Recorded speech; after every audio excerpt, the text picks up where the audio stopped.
Pues muy buenas tardes, días, noches, a la hora que estén viendo este pequeño webinar que vamos a empezar a otorgar con el tema de mitos, realidades, controles de los sistemas de puesta a tierra permanentes en las instalaciones industriales, comerciales o pues, cualquier sector productivo que tenga la necesidad de eliminar estas corrientes parasitarias que se puedan generar, carga electrostática debido al funcionamiento de sus propios procesos, roces de materiales y pues para toda planta química también es un elemento muy esencial el llevarlo a cabo. Voy a empezar a compartir. Bueno, es importante que tengan la información pues básica de este elemento y voy a dar aquí presentar, espero que se esté compartiendo. Muy bien, voy a utilizar Canva por primera vez para presentar, veamos qué tal está el resultado. Muy bien. Bueno, como presentador inicialmente, mi nombre es Jonathan Martínez, soy gerente de desarrollo del talento de la empresa Servicios Eléctricos Especializados y Capacitación. Nos encontramos en el municipio de Santa Catarina, Nuevo León, y como nuestro nombre lo dice, nuestro core como organización es la generación de proyectos para garantizar la continuidad operativa de las instalaciones eléctricas industriales y al mismo tiempo el adiestramiento, formación, toma de conciencia y capacitación del personal especializado para que pueda llevar a cabo estas actividades. Entre otros servicios, estudios especializados, construcción, mantenimiento, cumplimiento normativo y la formación, como bien lo dije. Tengo una maestría en Administración de Seguridad Industrial y Salud Ocupacional y tengo más de 10 años de experiencia en trabajos eléctricos en media y atención, cuestiones de supervisión, ingeniería, estudios y formación a electricistas. ¿Qué vamos a ver el día de hoy en este pequeño webinar? Los antecedentes, por qué estamos haciendo este tipo de temáticas, la normatividad, no solamente mencionar la mexicana, sino también algunas normas de referencia internacional, otras normas extranjeras, privadas, campo de aplicación, dónde aplica, dónde no, porque de pronto, bueno, lo explicaré en la parte de los antecedentes, componentes y funcionamiento de un sistema completo de descargas atmosféricas y de sistema de puesta a tierra, medidas preventivas al interior de la propia norma y también como las normas no son limitativas, pues algunos elementos adicionales. ¿Cuáles son los riesgos principales de la ausencia, falla de un sistema de tierras? Y finalmente, mitos principales que también parte de los antecedentes que hemos topado a lo largo de estos 10 años en la cuestión de electricidad estática. Me regreso un poco. Muy bien. Antecedentes. Muchos recordarán, si eres neolonés o si estás en México, el 13 de diciembre del año 2021, un fuerte incendio acabó con una planta dentro de unos parques industriales que se dedican, no recuerdo si la soldadura, acá en Santa Catarina. El 3 de diciembre lo marco mucho porque fue un día muy seco al mismo tiempo. Y él, por su parte, varias aseguradoras, tenemos la fuente, aseguradoras internacionales, que mencionan los dictámenes, y en este caso sí lo fue, que el 41% de los incendios industriales son de origen eléctrico. Alguna falla en algún interruptor, alguna falla en el propio aislamiento del equipo, lo cual genera posibles chispas y al mismo tiempo la combustión de los elementos que hubieran alrededor del propio equipo eléctrico, desde un simple tablero. Y en este caso, la cuestión de las fallas directamente de la descarga electrostática que se genera en el medio ambiente. Como tercer punto, marco el invierno. El invierno tiene la siguiente característica, la época de invierno. Dependiendo de dónde seas, de qué ciudad te encuentres, la geografía tiene mucho que ver en la relación de los controles industriales en la cuestión eléctrica. Y dado muy particularmente el caso de las ciudades norestenses, los inviernos son muy extremos, bueno, los veranos también son muy extremos, y podrán decir, bueno, ¿y en qué se relaciona la época del invierno con el verano? Con la cuestión de la generación de incendios.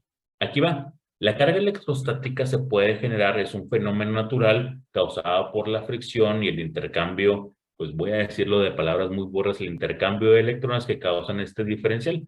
Es muy burdo el ejemplo. Uno puede ir caminando en un mes de invierno, tocar la perilla de alguna puerta o tocar algún vehículo, inmediatamente, pues tu frase principal es, oye, me dio toques la puerta, pero realmente no es así. ¿Qué ocurrió en sí en el fenómeno? Tú te descargaste, drenaste esta energía electrostática que acumulaste debido a la fricción de tu ropa y de otros elementos de origen sintético a través del punto más débil, que en este caso fue un metal. ¿Por qué sucede en el invierno? O en mayor caso, esta comparativa del verano. El verano sucede lo siguiente. El verano, como lo sabemos, es un mes de calor. Continuamente hay un fenómeno natural de la vaporización del propio aire, el cual pues convierte esta, voy a llamarle, estoy adelantando un poco, pero quisiera montar muy bien el antecedente que al presentarse este fenómeno natural de la vaporización, tu carga electrostática, el aire por sí mismo es un aislante, sin embargo, la humedad reduce la posibilidad o reduce la capacidad de aislamiento del propio aire. Al estar húmedo, debido a la sudoración y otros elementos que se están evaporando, toda esta energía electrostática que estás guardando sale naturalmente. Pues una analogía también un poco burda, como si fuera sudor. En caso como el invierno, el aire es más seco, el aire es pues no contiene un nivel de humedad suficiente, simplemente esa energía electrostática se queda guardada en tu interior, en tu ropa, en tu cuerpo, y no hay forma de librarse, menos si uno utiliza calzado de goma o calzado aislante, como lo es en la mayoría de las plantas, va a aparecer cuando toques algún elemento metálico. Y de igual manera, como antecedente, como somos una organización dedicada a los servicios eléctricos industriales, pues es una de nuestras preocupaciones principales en las instalaciones de nuestros clientes. Muchas veces, oye, tengo que hacerlo, tengo que estar verificando el sistema de tierras, es que lo instalo y me lo roban a los 15 días porque finalmente está hecho de cobre y es muy visible, pero sí es importante tanto que garanticen su eficacia física como su eficacia en el estudio que nos pide la propia norma. Su eficacia física me refiero a que no presente cortes, oxidamientos, que se empiece a carcomer por las condiciones del propio proceso. Que sí lo hay muy común en la industria química, que varios elementos químicos llegan a derretir inclusive el cable de cobre. Ok. Normatividad aplicable.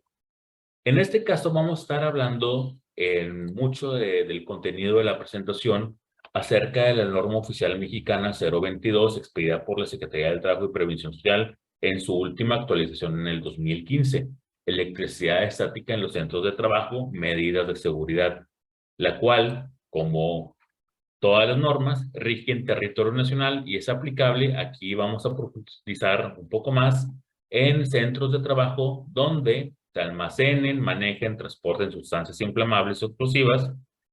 Yo pensaría también en ampliarlo a combustibles en grandes cantidades que vinculado a la norma 002 de medidas contra incendios, o en aquellas y aquí está muy sencillo de interpretar. Tienes químicos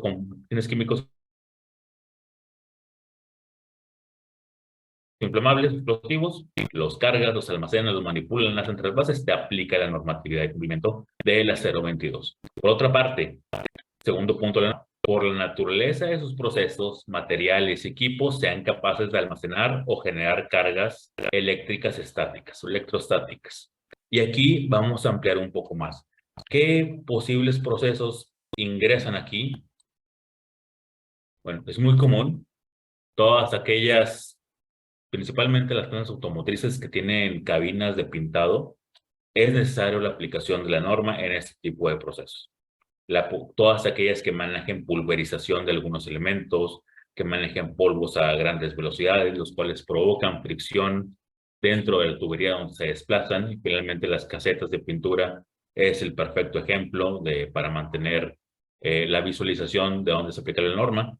Por otra parte, aquellas industrias que manejan sistemas de soplado de a grandes cantidades, el uso de compresores o el uso de pintado mediante otras formas que no sean la propia pistola como lo vemos aquí.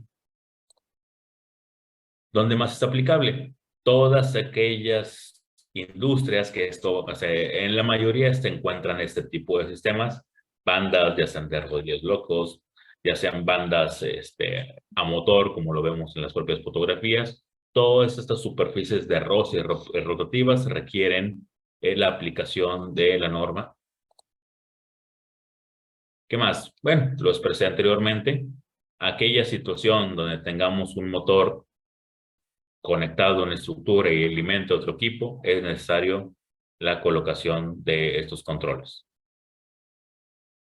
Bien, la industria química, debido, como lo había mencionado al inicio, todas aquellas que utilicen sustancias químicas inflamables, explosivas, necesitarán colocar su sistema de puesta a tierra temporal y garantizarlo también en sus instalaciones, al mismo tiempo un sistema de protección contra descargas atmosféricas. Y básicamente hasta aquí se entiende la cuestión de dónde es aplicable. Sin embargo, les recuerdo que las normas no son limitativas, sino también son muy amplias.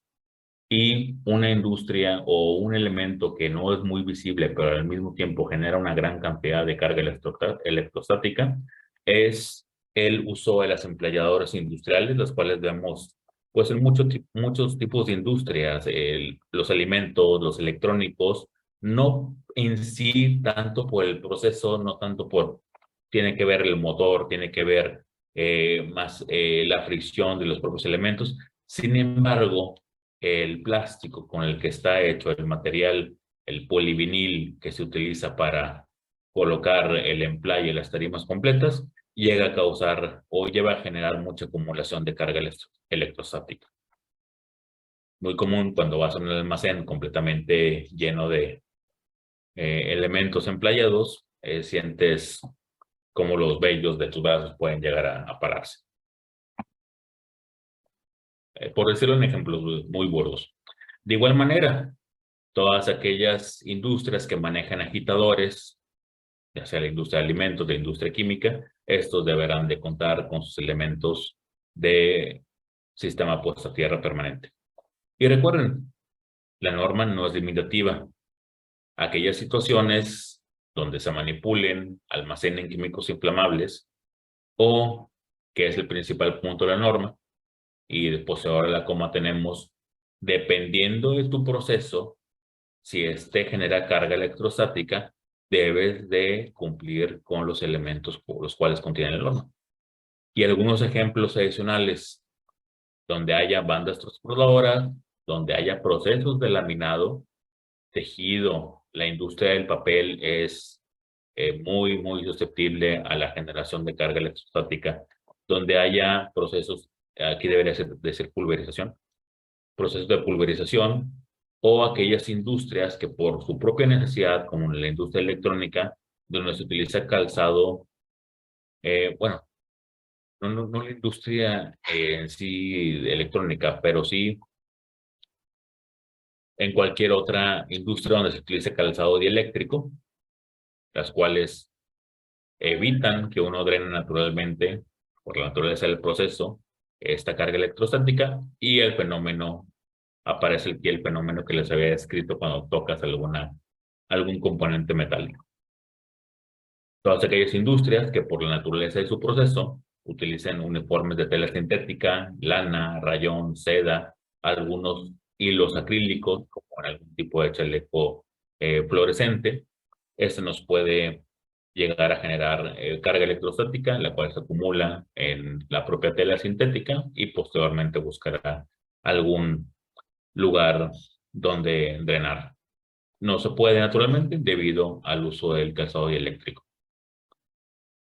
Cuando quiero estar muy enfático en la cuestión no limitativa, porque, y aquí la propia norma lo expresa, cualquier proceso que genere carga estática, les voy a mostrar la foto de las instalaciones de uno de nuestros clientes y la foto está muy cortada con el fin de guardar su privacidad, el cual cuenta con una estructura inferior a la estructura principal de la nave, la cual fue montada para poder utilizar las grúas viajeras o polipastos que se ven aquí en cada uno de los, bueno, en muchos de los atraves anclados y soldados a los PTRs que podemos ver aquí, cada una de estas con un motor, ahora de 70 grúas o polipastos, y me preguntan, ¿necesito aterrizarla? Pues no cae en la parte química, no cae en los ejemplos que acabo de mencionar. Sin embargo, por los motores que se encuentran en ella, sí generas carga electrostática, la cual es necesario drenar y técnicamente es colocar un punto de tierra en cada uno de los, casi cada 4 pilares de la propia estructura. El último eran como 70 y tantos puntos de tierra necesarios a instalar. Pero es algo que afortunadamente ellos están viendo como una posible necesidad de generarlo. Y finalmente, no limitativa. Si lo buscamos tal cual que esta medida de protección aparezca en una norma, no la va a mencionar. Pero el proceso per se nos crea esa necesidad de generar equipotencialidad. Ok, ¿dónde no? ¿Dónde no es aplicable la norma? Dice por sí misma, la norma aplica en vehículos automotores, ferroviarios y embarcaciones y aeronaves